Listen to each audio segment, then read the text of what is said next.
Everybody, Norm over here, and we're here filming today on our day off, and it's for you guys that actually like our videos and want more.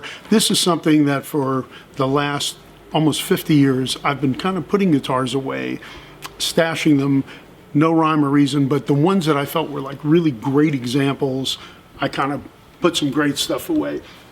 You know, I'm getting to be an old man now. Some of this stuff is going to be sold, but I've got some of our friends and family here. We've got the great Tim Pierce, who one of the most recorded guitar players in the world, and also has his lesson online thing. masterclass. Yeah. And that is really something. He's getting a lot of stuff. Val, you were talking about the solo from Peg that you saw. Yeah, I just happened across it. One of my favorite solos, and Oh yeah, and it was amazing to see it broken down, lick by lick. Jay Graydon was kind enough to do that for us.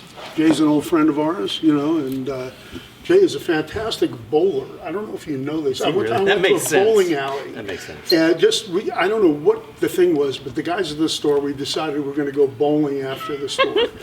And we went to the bowling alley, and Jay happened to be, Corbin Bowl. And Jay was on the next lane, and I'm like watching him. He's like throwing strike after strike. And I said, Jay, you know, what's the deal, man? I mean, you know, he said, I could have been on the professional bowling tour, but I chose to be a guitar player. Well, it's easy compared to that solo on Peg. Yeah, just knocking those stupid pins down. I mean, you know.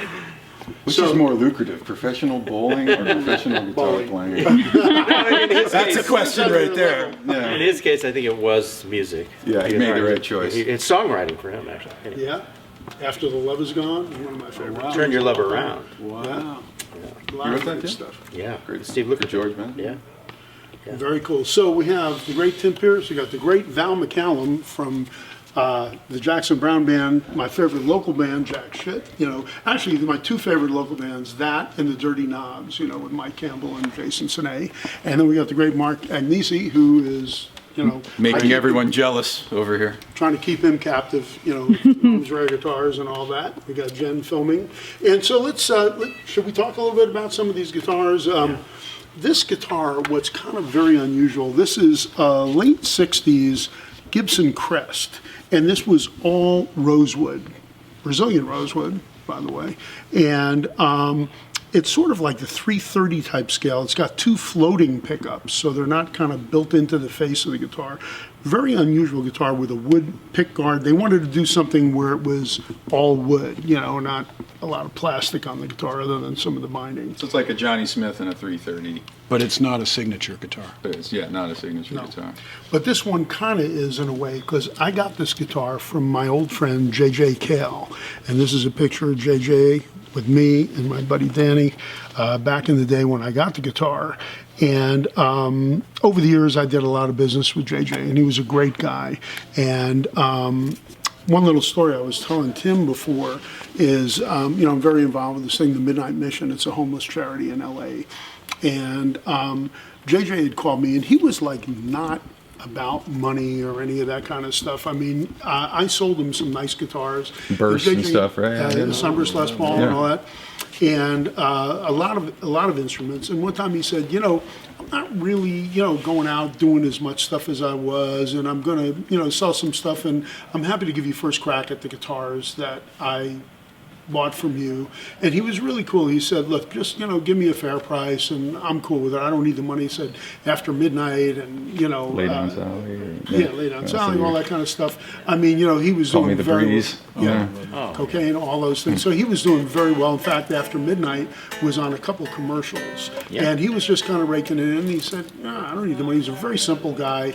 And I had asked him at the time, too, I said, JJ, would you play for us for the Midnight Mission, you know, for this homeless charity? And he knew that I was into it, and he said he would, and unfortunately he passed before he was able to do it. But one thing, you know, when I was buying some guitars from him, and he had a few guitars kind of against the wall, and there was like a banjo guitar and a number of things. And he said, Norm, you see those instruments over there? And I said, yeah. He said, why don't you give those to the Midnight Mission and they can auction it off and raise some money for the homeless. So he was a really sweet guy and, you know, a dear friend and somebody that I really loved. And, you know, everybody misses him, great songwriter and all that. And you said you were a big fan of JJ as well. Yeah, always amazed by his incredible direct sounding guitar tone. I don't know if it was direct, but it's like on Cocaine, some of those songs of the guitars, and so laid back. Oh, he was totally laid back. He loved fishing. Yeah, I'm there. Yeah, that's my buddies in the Dirty Knobs. That's one of their big tunes. I always loved that tune, and I said, "Who wrote that?" And they said, "Oh, it was JJ." I didn't even realize it. So How many years did they do these? Because these weren't around very long. Very short time. 68, 69. Yeah, just maybe a couple of years. They made very few of them. It was somebody's idea. It didn't go over all that well at the time, but it's just a very unusual thing, and it was very much a top-of-the-line instrument, with all rosewood gold parts and all that. But not a narrow nut. No, that's kind of an unusual thing, too. For a late 60s guitar, usually the nuts would be kind of narrow, and then it would kind of get big. This is pretty wise. And then my buddy Val over here, he said he was going to take a solo on this bass, regardless of it being in tune or not. Well, I'm playing an amazing solo right now. Unfortunately, I'm not plugged in, so you're not going to be able to tell. It's killing, It's guys. like It's killing. Jocko level stuff. Yeah. Oh, yeah. What year is this, Norm? Look at this. That one is a 1951, I believe, Precision bass. And the Precision bass kind of evolved from this body style, which they call it the Telly Version style. 1, yeah. This was kind of Model 1. Then they went to, with a single pickup, Contour, yeah. they went to the contoured body, which is kind of like what Sting plays. And then they went to the split pickup Precision bass with the contoured body. Which So is how you it do it evolved. today, yeah. It's very light. But this is a precision bass, not a Telecaster. Tele The bass. Telecaster bass didn't officially come until the late 60s. Yeah, in the late 60s, they came out with a Telecaster bass, and it was called a Telecaster Looked bass. kind of This says almost Precision. identical, but Looked basically the same. Color was a little bit different. Generally, they were generally lighter with a white guard and all that, and then they did some colors with them. And then they went to a humbucking version of the Telecaster bass also later on. And so that's just a beautiful example. Very low serial number. Comes with its original gig bag. And- Leatherette gig bag, yeah, by Bullwine Industries, Yeah. which is always fun.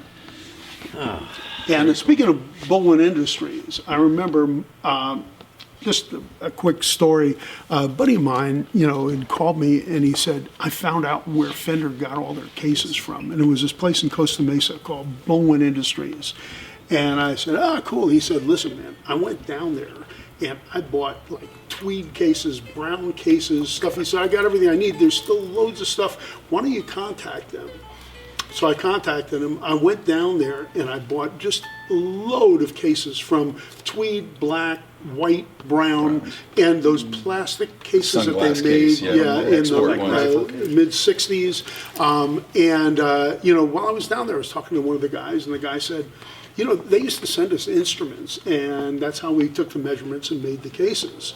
And he said, somewhere around here, we probably have some instruments laying around. And he said, I don't know, but I said, well, here, take my number if you ever find them, call me. And they even did that for saxophones and all kinds of stuff. And then about 3 days later, I get a call and the guy says, yeah, we found a bunch of stuff. Yeah, there's an old Stratocaster and this, that, and the other. And I said, well, what do you want for it? He said, I don't know, like $35 for the Strat. This was, early The dark 70s, ages, before I even yeah. had a store. I got in my car to get down there. I could have been killed, or I could have killed a lot of people getting down there. I went down there, I got a 54 Strat that had some water damage because they had it in a big box with all kinds of other guitars. They had like a Fender keyboard bass, they had, like Fender Kingman acoustics, they had saxophones, and they were all just piled up like it was a bunch of junk that they just... Did you have to take the Kingman to get that Strat? I did. It was part of the deal, so, but it was one of the most amazing deals, and that was at the time where, nobody knew anything about this stuff. This is before I even had a store, and I don't even know if the word vintage was even really coined at that point, but this buddy of mine, when he told me about that, I just kind of freaked, and Mark knows all about that. Oh, yeah. I've kind of seen a few of those cases. A few of those cases have come through. This, What do you got there? oh yeah, this is what it's all about right here, right? Guitars like this kind of started the whole craze. 58 Les Paul Standard, dark back, 2 PAFs. Wow. Just about as nice as you could possibly hope for on a guitar like this. So then they started flame tops after that, right? To be honest, this serial number falls within the range of bursts. Bursts were already being made before this serial number, so somebody must have just really wanted a gold one still. Yeah. Val, you got a really great one from me years ago. Yeah. But it's just like if you just get the angles and the contours and this carve around the top, that dish there, it's just perfect, man. Sometimes through the gold, you can even See a flame it. top, yeah. Oh, really? What do you think about yours, the one you Oh, got? it's unbelievable. Yeah, I got a great one from Norm in the late, what was that, 2008 or something. Actually, my dad bought it for me. He doesn't know he bought it for me, but he left me some money, and after he passed, I went and bought that guitar, and I still have it. It's incredible, incredible guitar. It's a great guitar. Do you remember when you got this, or how long? Because this has been I've had that for in a here real forever. long time. That's been in here for maybe 25, 30 years. Wow, And crazy.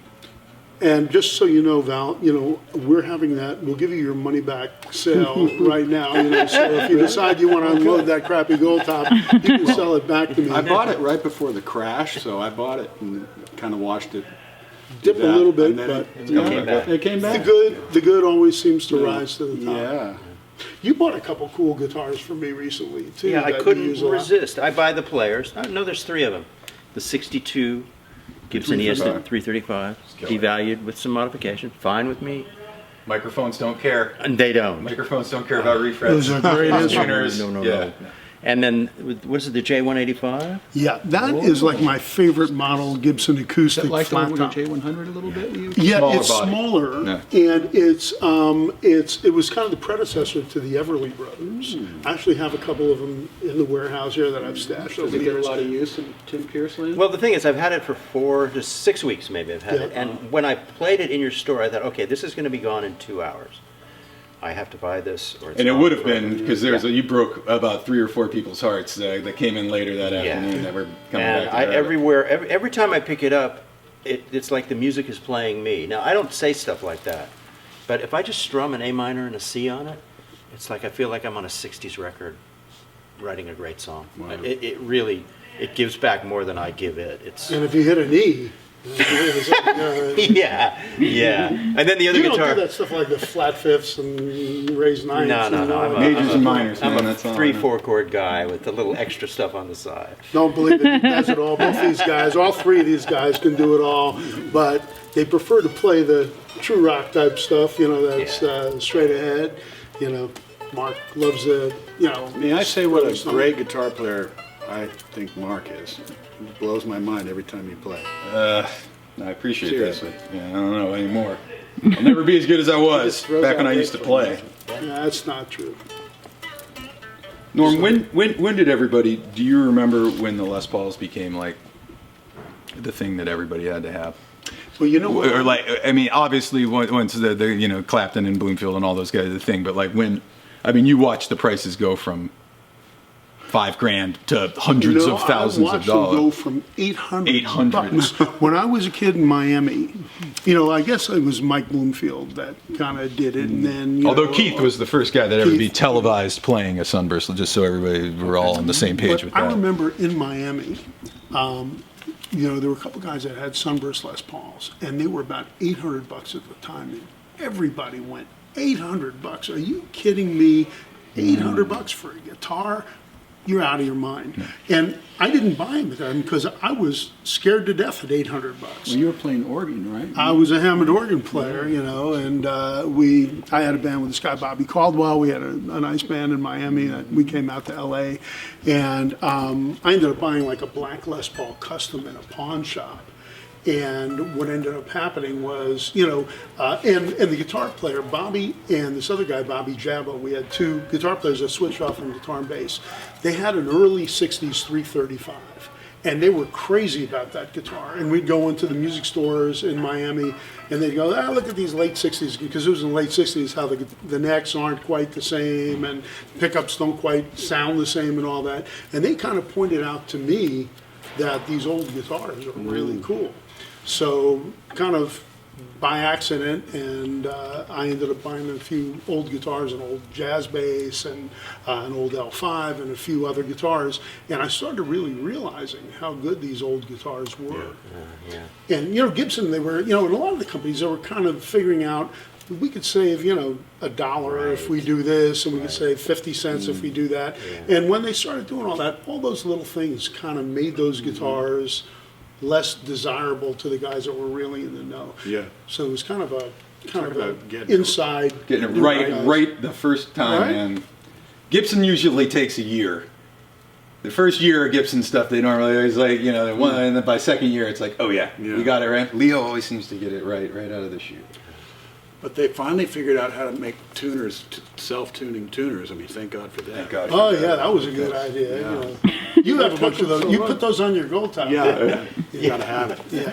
So, because when you have that extra weight, that really makes the guitars even sound better too. So, What's up with that?